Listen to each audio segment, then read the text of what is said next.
નમસ્કાર. દિવસભરના તાજા સમાચારોમાં તમારું સ્વાગત છે. તમારી સાથે હું છું પિનલગીરી ગોસ્વામી. સમાચારો વિસ્તારથી જાણીએ એ પહેલા મહત્વના સમાચારો ઉપર એક નજર. મિત્રો, અત્યારે ઈરાનથી સૌથી મોટા સમાચાર સામે આવી રહ્યા છે. હવે તો હદ પાર થઈ ગઈ. ઈરાનમાં 500થી વધુ લોકોના મોત અને તોફાનો અને પ્રદર્શનો પર અમેરિકી પ્રમુખ ડોનાલ્ડ ટ્રમ્પે આકરા પ્રહારો કર્યા છે. ટ્રમ્પે જણાવ્યું છે કે જેમને નહોતું મરવું જોઈતું તેવા નિર્દોષ લોકો માર્યા ગયા છે, જે હવે સહન શક્તિની બહાર છે. તેમણે ઈરાની નેતૃત્વની ટીકા કરતા કહ્યું છે કે અમેરિકા અને તેની મિલિટરી આ સ્થિતિને ગંભીરતાથી જોઈ રહી છે. અમેરિકા હવે ઈરાન વિરુદ્ધ અત્યંત કડક અને મજબૂત વિકલ્પો ઉપર વિચાર કરી રહ્યું છે. અન્ય મહત્વના સમાચારની વાત કરીએ તો મોદી અને મર્ઝે ચગાવ્યો છે પતંગ. વડાપ્રધાન મોદી અને જર્મન ચાન્સેલર ફ્રેડરિક અમદાવાદમાં જોવા મળ્યા. ભારત જર્મનીની મિત્રતાનો પતંગ ચગાવ્યો હતો. બંને નેતાએ ગાંધી આશ્રમમાં હૃદયકુંડની મુલાકાત લીધી અને ગાંધીજીને પુષ્પાંજલિ અર્પણ કરી. ત્યારબાદ રિવરફ્રન્ટ પર આંતરરાષ્ટ્રીય પતંગ મહોત્સવને ખુલ્લી જીપમાં નિહાળ્યો. હાલમાં બંને નેતાઓ ગાંધીનગર મહાત્મા મંદિર જવા રવાના થયા છે, જ્યાં 12 વાગ્યે દ્વિપક્ષીય બેઠકનું આયોજન હતું. અન્ય મહત્વના સમાચારની વાત કરીએ તો સુરતમાં નકલી નોટોનું કારખાનું ઝડપાયું. સુરત એસઓજી પોલીસે વરાછાના મિની બજાર વિસ્તારમાં દરોડા પાડીને 5 લાખની નકલી ચલણી નોટો સાથે 2 શખ્સોની ધરપકડ કરી છે. આરોપીઓ લાંબા સમયથી પ્રિન્ટર મશીન દ્વારા નોટો છાપતા અને તેના પર ચોક્કસ સિરીઝ નંબર પર લગાવતા હતા. પોલીસે પ્રિન્ટર સહિતનો મુદ્દામાલ જપ્ત કરીને નકલી નોટો અત્યાર સુધી ક્યાં અને કોને સપ્લાય કરવામાં આવી તે દિશામાં તપાસ તેજ કરી છે. આ ઓપરેશનથી નકલી નોટોના મોટા નેટવર્કનો પર્દાફાશ પણ થયો છે. અન્ય મહત્વના સમાચારની વાત કરીએ તો બાંગ્લાદેશની મેચો પાકિસ્તાનમાં યોજાવા માટે પીસીબીની ઓફર. પાકિસ્તાન ક્રિકેટ બોર્ડે આગામી T20 વર્લ્ડ કપ અંતર્ગત બાંગ્લાદેશની મેચો પોતાના દેશમાં યોજાવાની દરખાસ્ત આઈસીસી સમક્ષ મૂકી છે. બાંગ્લાદેશ ક્રિકેટ બોર્ડે સુરક્ષાના કારણોસર ભારતમાં રમવાનો ઇનકાર કર્યો હોવાથી જો શ્રીલંકામાં આ મેચોનું આયોજન શક્ય ન બને તો પાકિસ્તાને પોતાના સ્ટેડિયમ આપવાની તૈયારી બતાવી છે.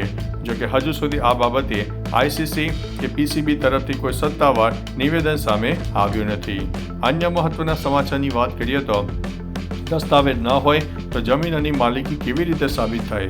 જો તમારી પાસે જમીનના દસ્તાવેજ ન હોય તો 12 વર્ષ કે તેથી વધુનો સમયનો અવિરત કબજો, રેવન્યુ રેકોર્ડ જેવા કે 7/12 અને 8A ઉતારા, ખેતીની નોંધ મજબૂત પુરાવા ગણાય છે. આ ઉપરાંત જમીન મહેસૂલ, વીજળી બિલ અને પાણી વેરાની રસીદો પણ વ્યક્તિનો માલિક તરીકેનો હક દર્શાવે છે. કોર્ટમાં પડોશી, ધારકો કે પંચના સભ્યોની સાક્ષી પણ ગ્રાહ્ય રાખવામાં આવે છે, જેના આધારે માલિકી હક નક્કી થઈ શકે છે. અન્ય મહત્વના સમાચારની વાત કરીએ તો પૂર્વ નાયબ મુખ્યમંત્રી નીતિન પટેલ ફરીથી ચર્ચામાં જોવા મળ્યા છે. મહેસાણાના કડીમાં આયોજિત પાટીદાર સ્નેહમિલન સમારોહમાં પૂર્વ ડેપ્યુટી સીએમ નીતિન પટેલે સોમનાથ મંદિરના લૂંટારા મહેમદ ગજનીની સરખામણી કૂતરા સાથે કરીને વિવાદાસ્પદ નિવેદન આપ્યું. તેમણે કહ્યું કે જેમ કૂતરાનું લક્ષણ ગમે ત્યાં નકામું કાર્ય કરવાનું હોય છે, તેમ ગજનીનું લક્ષણ મંદિરોને તોડવાનું હતું. તેમણે વધુમાં કહ્યું છે કે જો આપણે આપણો ઇતિહાસ અને ભૂતકાળ ભૂલી જઈશું તો આવનારી પેઢી આપણને માફ નહીં કરે. અન્ય મહત્વના સમાચારની વાત કરીએ તો સુરત પોલીસ બની હતી અસલી સિંઘમ. સુરત પોલીસે દેલાડવા તળાવ પાસે તેજી દેવાયેલી એક માસૂમ બાળકીને અપનાવીને ઉમદા ઉદાહરણ પૂરું પાડ્યું છે. પોલીસ કમિશનર અનુપમસિંહ ગેહલોતની હાજરીમાં બાળકીની છઠ્ઠીની વિધિ કરવામાં આવી અને તેનું નામ હસ્તી રાખવામાં આવ્યું. બાળકીના ઉછેર માટે પોલીસ સ્ટાફ દ્વારા ફાળો એકત્ર કરીને બેંકમાં ખાતું ખોલાવવામાં આવશે. હાલ મહિલા પોલીસ કર્મચારીઓ આ બાળકીની સંભાળ લઈ રહ્યા છે. અન્ય મહત્વના સમાચારની વાત કરીએ તો આપમાં અંદરખાને ભાજપથી પણ વધુ ભ્રષ્ટાચાર.